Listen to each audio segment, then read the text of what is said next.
Queridos, hoje, em razão do culto do calouro, nós não iremos dar sequência à série de exposição em 1 Coríntios. Então, eu gostaria de pedir que os irmãos abrissem a palavra do Senhor no livro do profeta Isaías, capítulo 28. Vamos considerar os versículos 23 a 29. Livro do profeta Isaías, capítulo 28, versículos 23 a 29.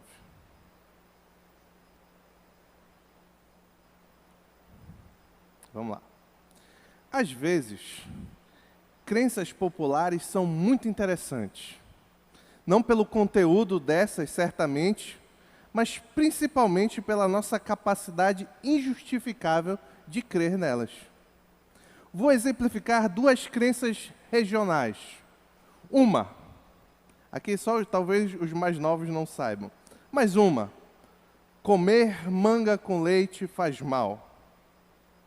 Quem já ouviu essa, levanta a mão. Olha, uma poça, ninguém come manga com leite, né? Segundo, essa aqui é a mais antiga, essa aqui a quantidade de pessoas que já ouviram vai cair bastante. Comer caroço de pupunha faz você ficar burro. Quem já ouviu, levanta a mão. Égua. O que vocês estão conversando com quem? Os avós de você, né?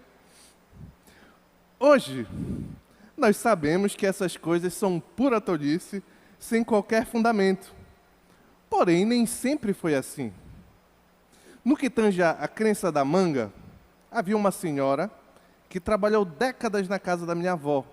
E quando eu era criança, ela era implacável em guardar essa recomendação. Se você comesse manga, nada de leite para você. Se você bebesse leite, nada de manga para você. Ninguém conseguia transpor essa regra na casa da minha avó. Ela sinceramente entendia no coração dela que isso podia fazer mal. Quanto ao caroço do pupunha, essa recomendação era do meu avô. E ao contrário do que você pode estar pensando, meu avô não era um velhinho iletrado. Pelo contrário, meu avô era poliglota, engenheiro premiado, responsável pela construção da estrada, abertura e construção da estrada Belém-Brasília, BR-316, na parte paraense, construída na época do governo do presidente Juscelino Kubitschek, com quem meu avô se encontrou algumas vezes. Estes dois exemplos expõem a interessante realidade de que, independente do seu nível cultural, independente do nível cultural, pessoas ou instituições, que nada mais são do que grupo de pessoas, podem ser influenciadas por crenças populares, por mais tolas que sejam. Atualmente, existe uma crença popular que eu considero uma das mais tolas e maléficas, mas que, mesmo sendo tola e maléfica, ainda assim muitas pessoas acreditam. Inclusive, algum de vocês que estão aqui pode acreditar. A crença de que a religião, a religiosidade, o cristianismo, tudo que engloba esses conteúdos, e a ciência são antagônicos. Essa é uma crença popular que muitos acreditam hoje em dia. A história nos ensina o oposto. Na verdade, é muito provável que a maioria dos maiores cientistas da história professaram algum tipo de cristianismo ou religiosidade, como, por exemplo, Nicolau Copérnico, Johannes Kepler, Galileu Galilei, René Descartes, Francis Bacon, Isaac Newton e etc. Essa lista aqui poderia ficar vários minutos aqui aumentando essa lista de grandes cientistas que professavam, em sua maioria, o cristianismo e na sua totalidade, algum tipo de religiosidade. O mesmo podemos apontar quanto a instituições de ensino. As melhores universidades do mundo foram fundadas por pessoas que professavam a fé cristã. Por exemplo, Harvard, MIT, Cambridge, Oxford, Stanford, Princeton, Yale, Columbia e etc. Esses fatos são provas irrefutáveis contra a crença de que a fé religiosa seria um empecilho ao desenvolvimento da ciência, ou mesmo antagônica a esta. A verdade é o completo oposto. Homens brilhantes de Deus em toda a história da humanidade têm sido instrumentos para o avanço da ciência, pois compreenderam, como Agostinho e Calvino, que toda a verdade procede de Deus. E é isso que nós vamos ver nesta noite. Vamos ao nosso texto, enfim, Isaías capítulo 28, versículo 23 a 29. Não se assustem, é um texto um tanto curioso, mas vamos lá. Ouçam, escute a minha voz, preste atenção, ouçam o que eu digo. Quando o agricultor ara a terra para o plantio, só faz isso o tempo todo? Só fica abrindo sulcos e gradeando o solo? Depois de nivelado o solo, ele não semeia o endro e não espalha as sementes do cominho? Não planta o trigo no lugar certo, a cevada no terreno próprio e o trigo duro nas bordas? O seu Deus o instrui e lhes ensina o caminho. Continua no 27. Não se debulha o endro com trilhadeira, e sobre o cominho não se faz passar roda de carro. Tira-se o endro com vara e o cominho com um pedaço de pau. É preciso moer cereal para fazer pão. Por isso, ninguém o fica trilhando para sempre. Fazem passar a roda da trilhadeira sobre o trigo, mas os seus cavalos não o trituram. Isso tudo vem da parte do Senhor dos Exércitos, maravilhoso em conselhos e magnífico em sabedoria. Vamos orar. Pai querido, nos mostra, nos revela, Senhor, como nós, nesse tempo de tantas crendices populares, podemos ficar firmes na Tua verdade, Pai. É o que te pedimos em nome de Jesus. Amém. O autor desse livro, em que se encontra essa um tanto curiosa passagem, é o profeta Isaías, filho de Amós, que iniciou seu ministério profético em 739 a.C. Para entendermos melhor esse texto, é importante avaliarmos o contexto do povo de Israel. Os reinos irmãos de Israel, que nós sabemos, Israel e Judá, expandiram suas fronteiras e seu poderio sob a liderança de dois hábeis reis israelitas, Jeroboão II e Uzias, respectivamente. Jeroboão II, rei de Israel, e Uzias, rei de Judá.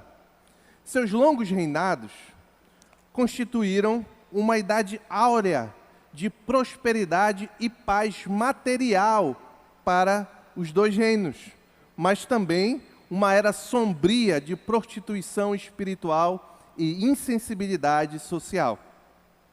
Diante desta realidade, Deus ameaçou intervir com a disciplina prometida na aliança. Se vocês fizerem... Qual era a disciplina prometida da aliança? Se vocês seguirem os meus mandamentos, eu vou abençoar. Se vocês não seguirem meus mandamentos, eu vou castigar. Era mais ou menos assim.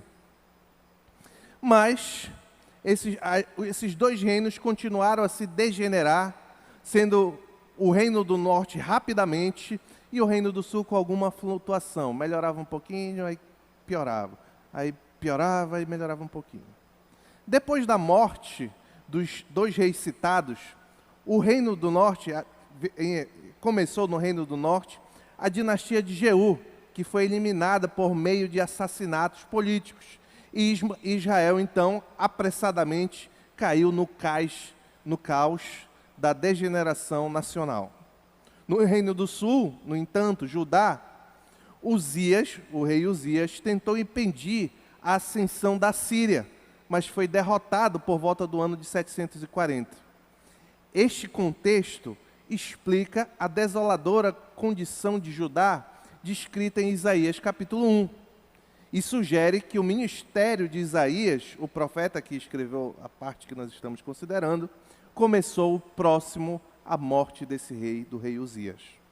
Após a morte do rei Uzias, no Reino do Sul, aconteceram uma sucessão de reinados que foram marcados por um remanescente de prosperidade material e um avanço total da impiedade, do declínio espiritual do povo. Até que, no reinado de Acais, iniciado por volta de 730 a.C., o reino de Judá se tornou vassalo da Síria.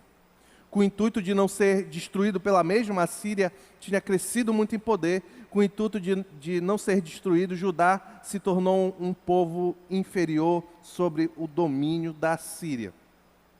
Como consequência deste domínio assírio, o líder maior, o sucerano assírio, exigiu a lealdade do povo de Judá quanto aos seus deuses e à religião assíria. E aí nós estamos vendo um dos pontos mais baixos da religiosidade, da fidelidade do povo de Judá. Assim, por esse arranjo com os assírios, Judá ficou livre do perigo imediato de ser desolado pela Síria, mas acabou escravizado de formas mais sutis, escravizado de forma política e espiritual, com algumas melhoras posteriores no quadro. Como eu disse, ele flutuava muito, especialmente essas melhoras quando do rei Ezequias. Foi em tal clima político e religioso que Isaías compôs sua mensagem profética de julgamento e salvação. Enquanto as decisões políticas e religiosas faziam o reino oscilar de um lado para o outro, Isaías encorajava os reis a confiar apenas no Senhor para sua sobrevivência e seu bem-estar. Hoje está difícil, né? Seu bem-estar. Dos versos 14 a 29 do capítulo 28 que estamos considerando, o juízo é anunciado contra Judá, por preferir a proteção das nações do que confiar em Deus. E em todo esse contexto, encontramos a nossa passagem, e é o que nós vamos ver agora nos pontos que seguem. O primeiro ponto é um chamado importante. Está lá no verso 23. Diz assim a palavra do Senhor: ouçam, escutem a minha voz, preste atenção, ouça o que eu digo. Depois das demonstrações furiosas dos versículos 14 a 22 desse capítulo 28, você pode ler depois, a sequência iniciada nesse verso parece como algo chocante.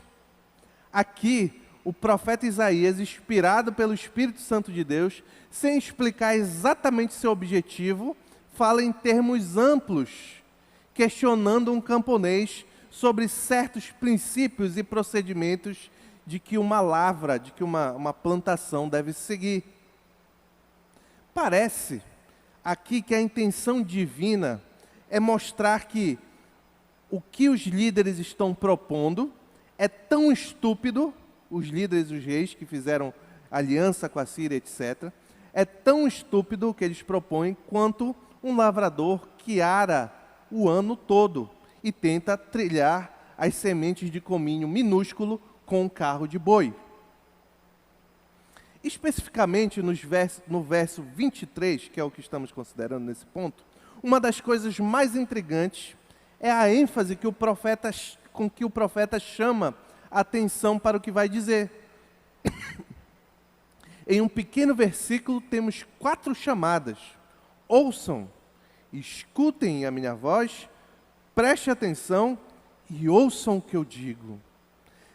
Claramente, aqui, o profeta Isaías apela para uma forma de comunhar familiar aos conselheiros reais, homens que estavam habituados à literatura sapiencial, como Provérbios.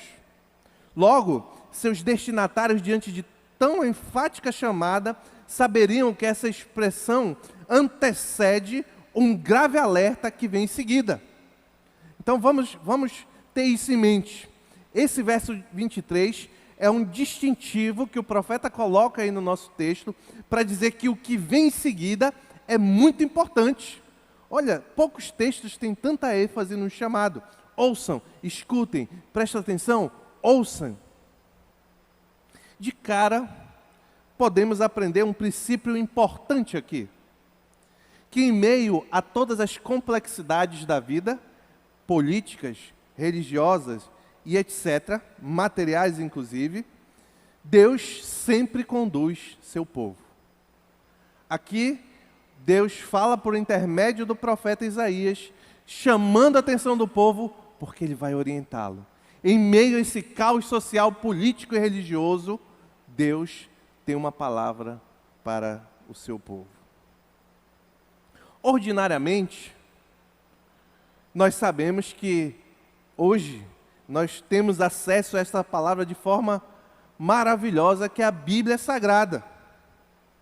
A Bíblia Sagrada, a palavra de Deus, é instrumento hábil, inerrante, infalível, suficiente para conduzir as mais diversas áreas de nossa vida, ainda que em algum tema ela não seja explícita, não seja específica, não explícita, específica.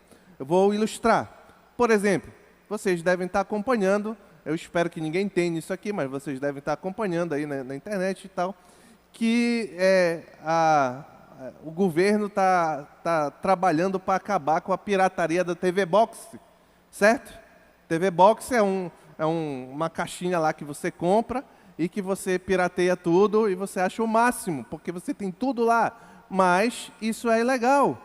Ah, pastor, mas a Bíblia não diz. A Bíblia não fala sobre TV Box, nem tinha TV Box naquela época. Realmente, a Bíblia não fala sobre TV Box, mas a Bíblia traz um princípio que se adequa a esse problema. Qual? Não furtarás. Aquilo nada mais é do que um tipo de furto. Você está roubando. Roubando é mediante violência. Você está furtando o que não é seu. Então, a palavra de Deus sempre traz orientação para todas as áreas, para aqueles que sinceramente buscam nela, inclusive nas áreas acadêmicas. Um desdobramento lógico é que, se Deus fala de forma especial e maravilhosa na Bíblia Sagrada, é sábio a todo aquele que vai entrar na faculdade, todo aquele que está na faculdade, todo aquele que já passou pela faculdade, todo aquele que já saiu da faculdade, todo aquele que quer ir para a faculdade, todo aquele que na verdade se diz cristão, é sábio ler, conhecer e meditar nas Escrituras Sagradas. Tiago, no capítulo 1, versículo 16 e 17, diz: Meus amados irmãos, não se deixem enganar. Toda boa dádiva, todo dom perfeito vem do alto, descendo do Pai das luzes, que não muda com sombras inconstantes. Aquele mesmo Deus que orientou o profeta Isaías a guiar o povo naquele contexto terrível, é o mesmo Deus que guia você hoje por meio da palavra, inclusive aquela que ele deu para o profeta Isaías, porque eu estou pregando ela hoje. É o mesmo Deus. Então, acima de tudo, em primeiro lugar, você deve buscar e confiar na sabedoria de Deus, da onde vem toda a boa dádiva e todo dom perfeito. Segundo ponto, um conhecimento importante, está lá nos versos 24 a 26. Diz assim o profeta Isaías: Quando o agricultor ara a terra para o plantio, só faz isso o tempo todo? Só fica abrindo sulcos e gradeando o solo? Depois de nivelado o solo, ele não semeia o endro e não espalha as sementes do cominho? Não planta o trigo no lugar certo, a cevada no terreno próprio e o trigo duro nas bordas? O seu Deus o instrui e lhe ensina o caminho. Depois de chamar tão fortemente a atenção para o que viria a seguir, qual seria então o maravilhoso, o extraordinário tema que seria abordado pelo profeta Isaías? Curiosamente, Isaías não vai falar das coisas, das maravilhas das coisas celestiais, mas ele vai falar de uma coisa bem cotidiana. O profeta inicia com uma pergunta retórica, este falar do cotidiano, cuja resposta é um grande não. A pergunta está lá no verso 24. Quando o agricultor ara a terra para o plantio, só faz isso o tempo todo? A resposta é não, é claro que não. Ou só fica abrindo sulcos e gradeando o solo? A resposta também é claro que não. Naturalmente, nenhum lavrador continua arando todos os dias como se esse procedimento fosse um fim em si mesmo. Ao contrário, visto que o objetivo é semear, plantar, uma hora ele deve parar de arar. Talvez muitos aqui não saibam o que seja arar a terra, mas eu também não tinha, eu sabia mais ou menos, mas eu vou comentar um pouquinho aqui. Tudo indica que o arado que arava a terra naquele contexto do Oriente Próximo era um instrumento de metal pontiagudo que era puxado por um boi ou por uma junta de bois, que são 2 bois. E esse instrumento é como se fosse um grande garfo, ia quebrando o solo, os bois iam puxando, eles iam quebrando o solo a uma profundidade de mais ou menos 8 centímetros, formando os sulcos ou as valas, as pequenas valas paralelas no solo. Qualquer agricultor conhecia e conhece até hoje, só que o instrumento é claro que é diferente hoje em dia, mas qualquer agricultor conhecia esse fato elementar de sua profissão, pois o arado, ele não deveria ser feito o tempo todo, porque ele era apenas para preparar o solo, ele era preparatório para o que seria plantado. Seguramente, então, Isaías tem, como pano de fundo, ensinar uma coisa aqui. Não é pedir demais aos conselheiros do rei e ao próprio rei, que conheciam suficientemente bem acerca do arado das plantações, que eles também conhecessem bem o seu próprio ofício. Ou seja, Isaías está mostrando que, assim como é tão claro como se deve fazer o cuidado do solo, tão claro como se deve ser arado o solo, trabalhado o solo para semear, é tão claro como que as decisões do rei e dos seus conselheiros estavam erradas. Mas vamos lá. No verso 25, depois de arado o solo, finalmente chega a hora da semente. E aí temos outra pergunta retórica, mas agora a resposta esperada é sim. Diz assim o profeta: depois de nivelado o solo, ele não semeia o endro e não espalha as sementes do cominho? Sim. Não planta o trigo no lugar certo e a cevada no terreno próprio e o trigo duro nas bordas? Sim. O agricultor sabe que existe um jeito certo de plantar cada semente, de acordo com o caráter de cada uma, as particularidades de cada uma. O minúsculo cominho preto é espalhado no solo, enquanto as sementes maiores são semeadas em fileiras e em trechos marcados e por aí vai.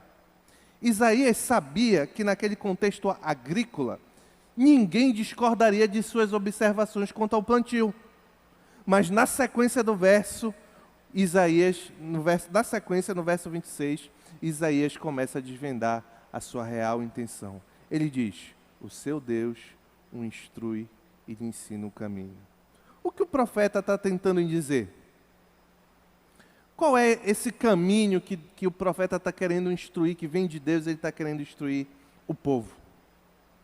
Sabemos que existe uma ordem na criação, tanto física quanto espiritual. Há princípios em ambas as esferas dos quais a vida depende e as quais, se seguindo o caminho correto, conduzirão à vida.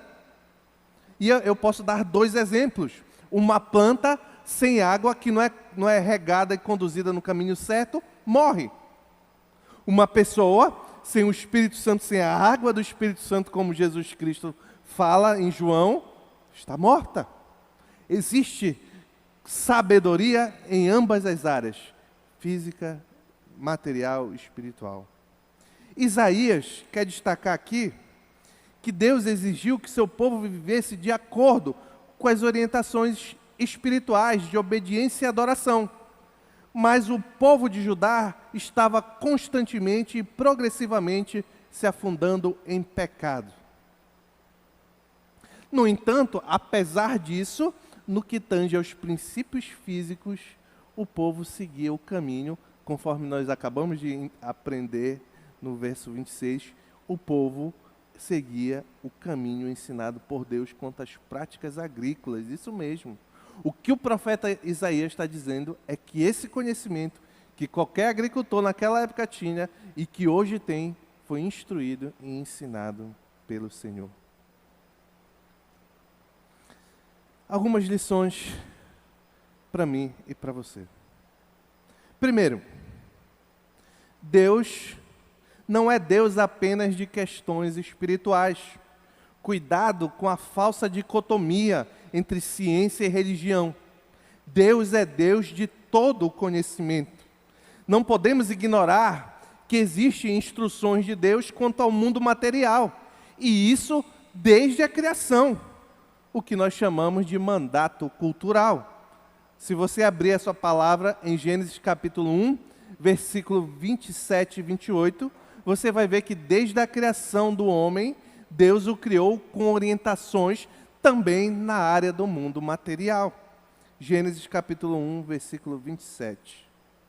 Criou Deus o homem à sua imagem, a imagem de Deus o criou, homem e mulher os criou. Deus o abençoou e lhes disse: sejam férteis, multipliquem-se, encham e subjuguem a terra. Dominem sobre os peixes do mar, sobre as aves do céu e sobre todos os animais que se movem pela terra. É claro que o Senhor, que é criador de todas as coisas do mundo material e do mundo espiritual, até porque biblicamente todas essas coisas foram criadas juntas. No princípio, Deus criou os céus e a terra, e os céus e a terra engloba tudo. Ainda é claro que esse Deus tem orientação sobre todas as áreas, porque Ele é o autor de todas as coisas. Outra lição para mim e para você e aqui é muito importante para quem está na faculdade: não deixe ímpios imporem limites à sua religiosidade. Aqui, uma frase que muitos de vocês, se não ouviram, vão ouvir. Aqui na universidade produzimos ciência. Religião é algo de fora, para fora, é algo para a igreja. Isso não é verdade. Porque toda ciência, nós vamos ver mais lá na frente, toda ciência procede de Deus. Se você é um cristão, o Senhor Jesus Cristo é o seu Senhor em todas as áreas da sua vida.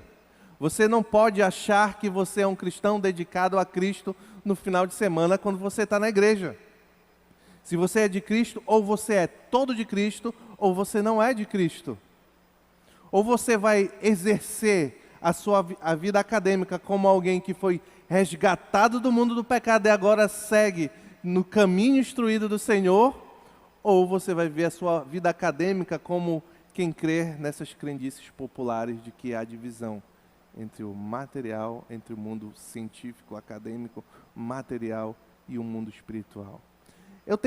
Quanto a isso, eu tenho ouvido, já ouvi algumas vezes, de alguns alunos de medicina, um exemplo que eu acho que é importante para cada um que está aqui. Eu já conversei com mais de um jovem que chegaram para mim com esse mesmo pensamento e ilustra um pouco o que eu estou querendo ensinar e o que Isaías estava dizendo. Tem sido comum, quando eu converso com estudantes de medicina, eles se deslumbrarem com a maravilhosa criação, funcionamento detalhado, como é que o ser humano é todo ajustado, parece um perfeito computador, mas muito melhor.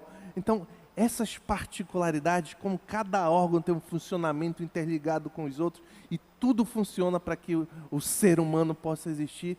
Vários estudantes de medicina, quando entram em contato com esse conteúdo, eles glorificam a Deus. Porque eles olham isso e com a mente redimida, não mais afundada no pecado, eles conseguem enxergar que por trás disso aí existe um Criador. Aquele que está com a mente perdida e afundada no pecado não é capaz de enxergar essas coisas. Eu vou dar um exemplo. Recentemente, eu fui na formatura de um jovem muito querido aqui da igreja de medicina. E eu estava lá, na UF. Quem estuda ou vai estudar na UFPA, levanta a mão aí. Olha aí, uma boa parcela. Eu estava lá apoiando esse meu jovem irmão querido em Cristo. Ele está aqui, inclusive, eu acho. Tá? E aí a gente estava lá e assistia aquela formatura. Para quem foi em formatura, imagina que tem muito discurso, né? Mas ali, eu vou partir do princípio, usar a régua do Brasil, eu vou partir do princípio que das 10 pessoas que falaram, 80% de alguma forma professa algum tipo de fé cristã. 80%. Desses 80%, apenas O jovem a quem eu estava lá prestigiando, apenas ele falou de Jesus. Os outros, pela régua do brasileiro, eu imagino que muitos ali se dizem cristãos, que acreditam em Deus e tudo mais, mas não falaram nada disso. Mas você deve pensar, mas pastor, era uma formatura de faculdade, por que tinham que falar de Deus? Não, eles não tinham realmente. Mas pelo menos desses 10, pelo menos uns 4 ou 5, fizeram questão de dizer que existe a área da religião e existe a área do estudo, a área da academia, das ciências. Então, é curioso esse fato. O homem caído é incapaz de enxergar a realidade. Eu fico imaginando, como é que era um curso de medicina, como é que esses homens estudam o funcionamento do corpo humano e podem acreditar que tudo isso, toda essa perfeição surgiu do caos? De uma explosão? Bum! Não dá, eu rio porque para mim eu acho muito engraçado isso. Então, não faz sentido. Vamos seguir. Terceiro ponto. Uma ciência divina. Isaías 28, versículo 27 a 29. O texto prossegue e diz assim: não se debulha o endro com trilhadeira, e sobre o cominho não se faz passar roda de carro. Tira-se o endro com vara e o cominho com pedaço de pau. É preciso moer o cereal para fazer o pão, por isso ninguém o fica trilhando para sempre. Fazem passar as rodas da trilhadeira, fazem passar as rodas da trilhadeira sobre o trigo, mas os seus cavalos não o trituram. Isso tudo, e agora esse versículo 29 é maravilhoso. Isso tudo vem da parte do Senhor dos Exércitos, maravilhoso em conselhos, magnífico em sabedoria. Depois de ressaltar o Senhor como aquele que instrui e ensina o caminho, Isaías, que deixa a aradura e o plantio e se volta para as técnicas da debulha. A debulha é a forma como se solta, para quem não sabe, eu não sabia, tive que pesquisar. A debulha é a forma como se solta pequenos grãos e sementes da palha em que eles estão presos. Exemplo, feijões, ervilhas e etc. Com o trigo e a cevada, um animal podia ser amarrado com cordas em um poste central e ficava girando sobre um monte de grão, pisando o que ia ser debulhado. E aí fazia a separação. Com o trigo e com a cevada, funciona com o boi fazendo isso. Agora, esse método é usado para separar a semente da palha. Mas, quanto a grãos menores, essa técnica podia facilmente esmagar os grãos e estes estragariam. Em vez disso, era preciso usar uma vara ou mangual. Neste caso, a palha fica toda no chão e você fica batendo com uma vara para soltar os grãos da palha. No verso 28, o sentido é o semelhante ao do versículo 24. O trigo é debulhado, mas só até onde é separado da palha, pois a debulha em si não é o meio, mas é apenas um meio e não um fim. Então, naturalmente, o agricultor não ficava debulhando o grão indeterminadamente. E, por fim, o profeta expande a afirmação do verso 26, dizendo: isso tudo vem da parte do Senhor dos Exércitos, maravilhoso em conselhos e magnífico em sabedoria. Essa expressão, isso tudo, se refere a tudo que foi dito sobre as técnicas para o agricultor, princípios de debulha, bem como de aradura e de plantio.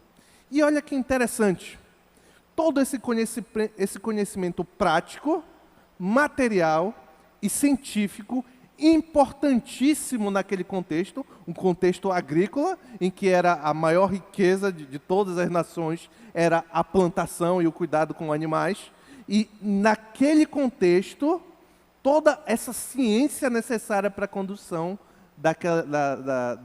do cuidado com o plantio e etc., vem da parte do Senhor dos Exércitos, maravilhoso em conselhos. Esse texto, vou fazer um parênteses, porque esse texto é extraordinário por uma razão. Aqui que a intenção de eu usar esse texto é mostrar para você que até essas coisas que parece, para nós hoje parece uma coisa muito, isso não é academia, isso não é ciência, porque a gente já avançou um pouquinho mais, né? Nós já desenvolvemos a ciência um pouquinho mais, mas era extremamente necessário naquele contexto. Era como a internet, digamos assim, em importância. Porque se as nações não soubessem cuidar das plantações devidamente como deveria ser, não soubessem as técnicas para cada tipo de semente, ele cita só algumas, mas eu imagino que tinha muito mais. Então, essa é dessa forma, essa você planta esse período do mês, essa você tem que amassar assim, essa você corta assim, essa você planta assim, essa você faz isso, você faz aquilo. Isso é conhecimento científico. Não há dúvida disso. E o texto diz que isso vem da parte do Senhor. É claro que o tom exaltado neste versículo pressupõe que está em jogo muito mais do que plantação, uma vez que todas estas realidades práticas apontam também para um ensinamento espiritual. Se o Deus onipotente ministrou conselho material e espiritual, respectivamente, se o agricultor aceita o conselho material, físico, científico, como algo natural e reproduz e dá certo, as plantas funcionam dessa forma, por que os líderes de Jerusalém estão zombando do conselho de Deus? Esse é o fundo, a mensagem, digamos assim, intentada por Isaías. Mas para mim e para você tem lições aqui nesse texto.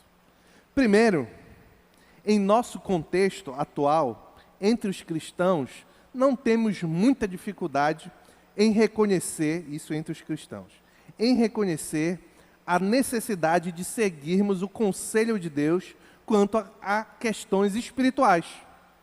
Ninguém tem dúvida, quando nós queremos saber sobre salvação, sobre avançar em santidade, sobre comunhão cristã, nós sabemos que devemos buscar no Senhor a forma de alcançar essa e muitas outras coisas do caminho do crescimento espiritual. Essa não é a nossa dificuldade, é o oposto do que acontecia com Israel naquele contexto. Mas hoje nós temos facilidade em não enxergar Deus como fonte de conhecimento material e científico. Nós acostumamos a achar que tudo é proveniente da sabedoria, da capacidade humana, da força da mão do homem. Biblicamente, isso é errado. Deus é a fonte de todo conhecimento e somente Ele tem a consciência ou conhecimento total, a onisciência. Portanto, qualquer tipo de conhecimento parte de Deus, que é sua fonte inesgotável. Toda a verdade, assim, é proveniente de Deus. Pois como foi citado aqui pelo Samuel, se eu não me engano, pois nele foram criadas todas as coisas em Deus, nos céus e sobre a terra, as visíveis em Cristo, as visíveis e as invisíveis. Logo, se todo conhecimento verdadeiro procede de Deus, não pode haver contradição entre Deus e a ciência. Uma vez que o mesmo que concede fé, o dom da fé, lá em Efésios 2:8, é o mesmo criador das verdades científicas, leis da física, ordem do mundo material. É o Logos, como diziam os gregos. Assim, se cremos que Deus é criador, a ciência sobre as coisas criadas nunca podem ser antagônicas ao nosso relacionamento com o Criador. Vou ler de novo que ficou confuso. Se cremos que Deus é criador, a ciência sobre as coisas criadas nunca podem ser antagônicas ao nosso relacionamento com o Criador. Vê bem, ninguém conhece mais o mundo material, ninguém conhece mais a ciência, ninguém conhece mais o funcionamento das moléculas, das células, do pensamento humano, do funcionamento do corpo humano, do que aquele que criou. Esse é Deus. Deus não vive no mundinho espiritual dele, afastado da criação, sem ter controle e conhecimento do funcionamento daquilo que ele mesmo criou. Quando nós cremos em palavra ou vivemos de forma prática em palavras que dizem que ciência e religiosidade e Deus são coisas incompatíveis, nós estamos crendo numa grande mentira. Como é que o Criador, o relacionar-se com o Criador é indiferente ou antagônico à criação? Que no caso é do Criador, né? Como é? É impossível. Assim, a conclusão lógica só pode ser uma. Ou há uma compreensão errada da fé, ou a ciência não é ciência, está laborando em erro. Por isso é preciso que haja humildade em ambas as partes, para saber reconhecer, enxergar e buscar a compreensão, como Isaías está destacando aqui, de que todo esse conhecimento vem do Senhor. Logo, todo e qualquer conhecimento, quer empírico, quer científico, quer teológico que o homem tenha, é da parte de Deus que vem este conhecimento. Desta forma, podemos dizer que não existe conhecimento fora de Deus. Agostinho e Calvino, ele começou em Agostinho, depois Calvino continuou, eu estou falando aqui de cabeça, pode ser que eu erre algum detalhe. Continuou, elaborou mais o mesmo pensamento. Diziam, e eu entendo que corretamente, que toda a verdade procede de Deus. Toda a verdade. Mesmo o ímpio, digamos um acadêmico, quando ele investigando, ele consegue encontrar verdadeira ciência, aquilo que de fato não é uma invenção, não é uma ideologia e nada disso, mas que de fato é um achado científico. Esses homens defendem que tudo isso procede de Deus. Porque dele, por meio dele e para ele são todas as coisas. Note que não está falando apenas de salvação esse texto. Está falando que todas as coisas são por meio dele. Aqui tem já falei várias, mas você, especialmente você que vai entrar na faculdade, se prepare. Participe dos Seguros na Verdade. Eles vão ser ferramentas. Não entrem e seja convencido por toda sorte de tolice e baboseira que dizem. Pessoas que nunca refletiram, nunca leram o outro lado, nunca se dedicaram a um estudo científico verdadeiro. Muito do que a gente aprende, muito do que é ensinado, infelizmente, é eivado de vícios, influenciado por ideologias terríveis, e isso não produz verdadeiro conhecimento. O verdadeiro conhecimento vem da parte de Deus. Por isso, jovens, adolescentes, calouros, universitários, não se deixem enganar por crendices muito populares em nossos dias, especialmente no mundo acadêmico, que insistem em opor religiosidade, cristianismo à ciência. Porque a história, a palavra de Deus e, com certeza, a ciência, devidamente estabelecida, apontam para a sua única origem, Deus, a quem seja dada a honra e a glória para todo sempre, em nome de Jesus. Amém.